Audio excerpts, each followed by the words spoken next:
How to add music to TikTok. First of all, open up the TikTok application on your phone.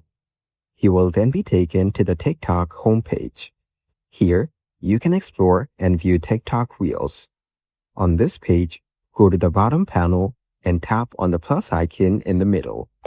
This is the TikTok camera screen. Here, you can take photos or videos to post on TikTok.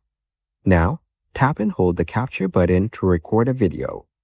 Then, go to the top and tap on Add Sound. Here, you can view all the available sounds on TikTok. Explore the sounds and select the one you like to add it to the video. You have now successfully added a music to this video. Then, tap on Next at the bottom. You can also add a caption and manage other settings here. After that, tap on Post to post a video on TikTok. Following these steps, you can easily add music to TikTok.